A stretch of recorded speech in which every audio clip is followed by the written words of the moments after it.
দেখুন পুরনো ঐতিহ্য, সেই চারিদিক ডুবে গেছে। ইনাদের অর্ধেক পাট প্রায় নষ্ট হয়ে গেছে, যেটুকু বেঁচে আছে সেইগুলোকে কোনোরকমভাবে উদ্ধার করছে। কীরকমভাবে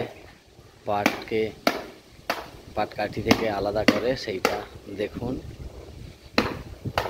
ইনাদের রুজি রোজগারের জায়গা। আমরা এখন নাড়াজোল সংলগ্ন এলাকা।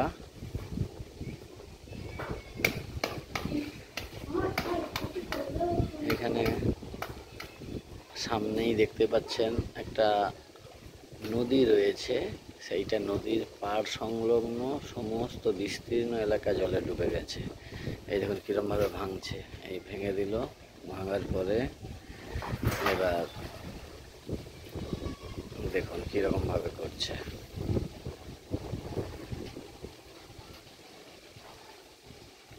দেখুন এবার একটা ওই কাঠ দিয়ে মেরে ওইগুলোকে বের করবে, তারপরে দেখাচ্ছি সম্পূর্ণ ভিডিওটা আপনারা দেখুন কিভাবে পাটকাঠি থেকে পাটকে আলাদা করা হয়।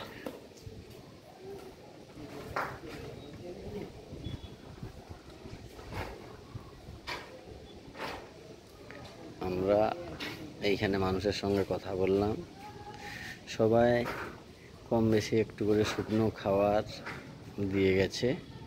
আমরা আজকে এখানে ইনাদের জন্য ডিমের কারি, একটা সবজি, ডাল, চাটনির ব্যবস্থা করতে পেরেছি। তো এই কাজে সবথেকে অগ্রণী ভূমিকা নিয়েছে গোপালপুর ব্রতী সংঘ, এই ক্লাব। এই ক্লাবের শুভানুধ্যায়ী অনেক সদস্য রয়েছে এবং গ্রাম তথা বাইরের অনেক বন্ধুবান্ধব রয়েছে যারা সহযোগিতার হাত বাড়িয়ে দিয়েছে। তাই সকলকে অনেক অভিনন্দন জানাই। এইভাবে সবসময় পাশে থাকুন। গোপালপুর ব্রতী সংঘ সবসময় মানুষের পাশে ছিল, এখনও আছে এবং ভবিষ্যতেও থাকবে। আপনারা দেখছেন এই যে পাটকাঠিগুলোকে বের করা হচ্ছে, দেখুন বের করছে কীরকম, এই যে বের করছে। ওই দূরের দিকে ঘর দেখুন ডুবে গেছে। খুব সমস্যার সম্মুখীন হয়েছেন ইনারা। তাই এই নাড়াজল সংলগ্ন এলাকা সম্পূর্ণটাই জলমগ্ন ছিল 8 দিন আগে।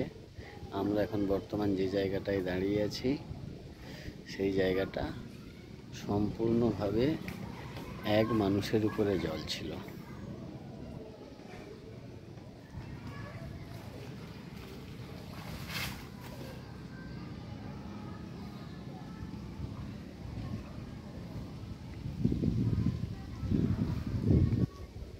এই যে কাঠগুলোকে বের করছে, কাঠিগুলোকে। এই যে পাটকাঠি আলাদা হয়ে গেল।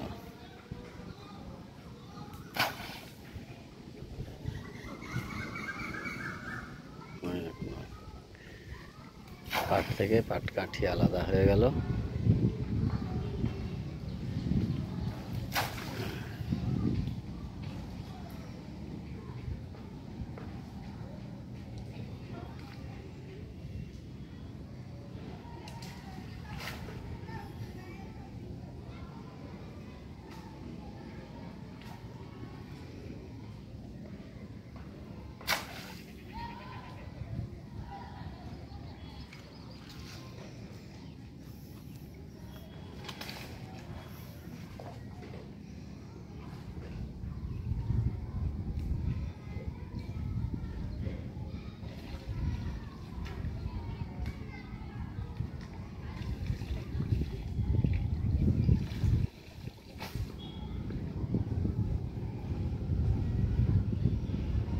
পাটগুলো আলাদা করা হচ্ছে, দেখুন।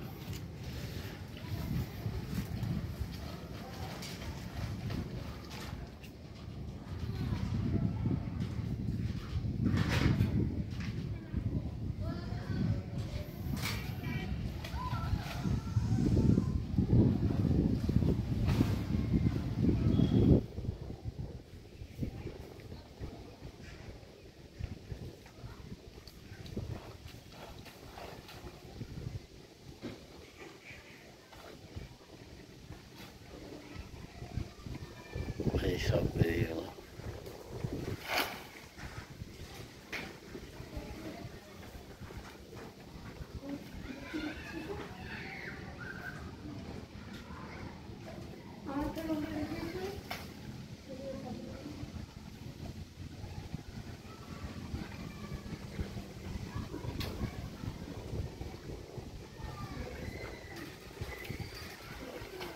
সম্পূর্ণ পাট আলাদা হয়ে গেছে।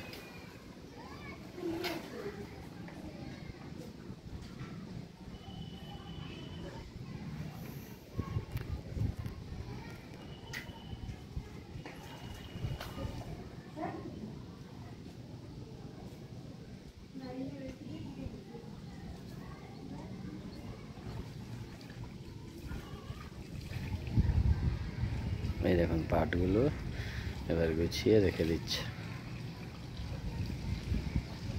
কত পাট ইনাদের নষ্ট হয়ে গেছে শুনতে পেলাম। এখন আমরা দেখছি পাট